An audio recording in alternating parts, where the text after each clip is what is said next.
Most people think building a personal brand is just about posting content. But the truth is, content isn't what grows your brand. Systems do. You can post every day and still feel stuck. I've been there, so I know. You're drowning in ideas, overwhelmed by the process, falling off track constantly. By the end of this video, you'll know the exact tools, workflows, and systems I use to stay consistent across multiple brands without burning out. If you've got ambition, but you're tired of restarting every few months, this is for you. Let's start with the most overlooked part of building a brand: managing your ideas. You have too many ideas and zero systems to organize them. Here's one simple way to fix that. We all have too many voice notes, screenshots, random Notion documents, Google Docs. That's all chaos. The key is to centralize everything. I use a clean Notion dashboard with sections like evergreen content ideas, time-sensitive trends, personal stories, business lessons, and so much more. Every week I go in, review what's hot, and pick 2 to 3 to focus on. It keeps my mind clear and my content intentional. When I was building out content for Brown Ballers, I had dozens of athlete stories to tell, but it wasn't until I created a board view in Notion, prioritized by impact, that I could actually focus and execute upon them. You see, system is clarity, and clarity beats creativity when you're busy. When your ideas are scattered across voice notes, screenshots, and random docs, your brain is constantly trying to remember everything. That's mental clutter, and mental clutter kills execution. When everything lives in one place, you're not wasting energy remembering, you're spending energy executing.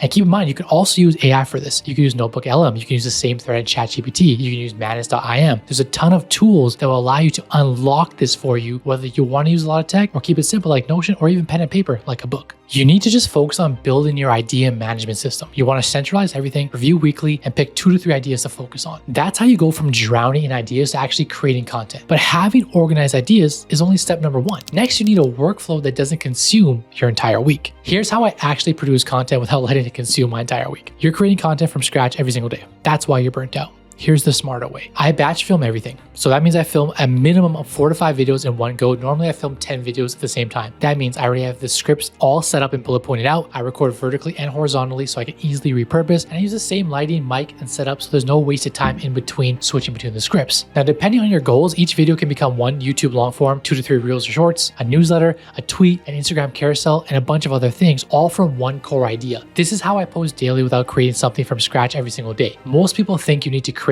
new content every day, but that's not how pros do it. Pros create once and repurpose everywhere. One filming session, multiple formats, multiple platforms, that's leverage. Batch your content. Okay, just pick one day as your content creation day, shoot 4 to 5 videos, repurpose them across platforms. One day of work equals 1 week of content, and that's the system. Now that you're organized, you're batching. Here's where most people fall off. They're never actually looking at what's working. You're posting blindly. Here's how to post strategically instead. Let me ask you something. Do you know which of your last 10 posts performed the best? Do you know what time you posted, what the hook was, what the retention rate was? If you don't know, then you're guessing, right? And guessing obviously doesn't scale. I track literally everything: views, retention rates, clicks, saves, comments, conversions to a newsletter or product. Is my ManyChat firing? How well is it doing? What's the click-through rate? If something doesn't do well, I don't just celebrate and move on. I reverse engineer it. Was it the hook? Was it the ankle? Was it the timing? Was it the topic? Was it the format? We live in a day and age where you can test and repeat every single day if your system's in place. And that's how you win, not by guessing, but by measuring. You see, most creators post and hope. They don't look at the data. They don't know what's working or why. But when you track everything, you're not guessing anymore. You're testing, you're iterating, you're improving. So remember this: create, test, study, tweak, and repeat. And that's the loop. Every viral post you see, it's usually version 3, 5, or 10 of the same idea. So start tracking your content. Look at what performs well. Ask why. Take a step back. Then do more of that. This is how you stop posting randomly and start growing strategically. But even with great systems for ideas, content creation, and tracking, none of it matters if you can't stay consistent. And that's what the final system protects. You see, I'm not consistent because I'm motivated. I'm consistent because I built non-negotiable systems in my life. Motivation is a feeling. Systems are structure. Here's a structure that keeps me consistent. Here's exactly what it looks like. I use a Google Calendar to time block deep work. I have recurring reminders for absolutely everything: follow-ups, reviews, and outreach. I use automation tools like Zapier and ManyChat to reduce manual work. And my week is split into themes: filming, planning, calls, execution. Not all just jumbled up. When I feel overwhelmed, I don't change the goal. I simplify the system. That's what it's all about. There's been many months in the past where I've almost burnt out. And honestly, I have burnt out, right? There's so much going on for all my brands, to clients, to having a family, to my daughter now. Like, there's so much always happening. The only reason I don't crash though now is because I have the routines and systems to fall back on. Again, I don't need motivation to show up. The system showed up for me. My calendar tells me what to do. My reminders keep me on track. My AI agents push me to always want to be better, and they're constantly giving me updates and reminders for what to do next and what to film next. Systems help protect your ambition when life gets chaotic, okay? Motivation will fail you, energy will fail you, but systems, they will show up even when you don't like it. When life gets hard, you don't rise to the level of your goals, you fall to the level of your systems. That's why building systems is optional. It's the only way to stay consistent long enough to see results. So build Build your productivity system. Time block your deep work, set recurring reminders, use automation tools, assign theme days to your week. And when you feel overwhelmed, simplify the system. Don't abandon it. I want you to tell me which of these 3 systems you already use, if any, and which one you're going to try first. Drop it in the comments below. I'd love to see what tools or habits are helping you stay on track and maybe even steal a few new ideas from the community as well. And now that you've seen all the exact tools and systems I use to stay consistent and grow across multiple brands, the next step is turning that consistency into a personal brand people actually notice. If you haven't already, go check out my video above. That's where everything ties together: brand, content, positioning, and monetization. You've got the ideas, you've got the ambition. Now it's time to build your system and go all in. As always, please like, subscribe, comment, follow for more. There's so much more coming. I appreciate all of you joining me on this journey. It's very open, very vulnerable, but we're building it in public, and that is the best part. If you want to learn, if you want to grow, just follow me. Let's have some fun.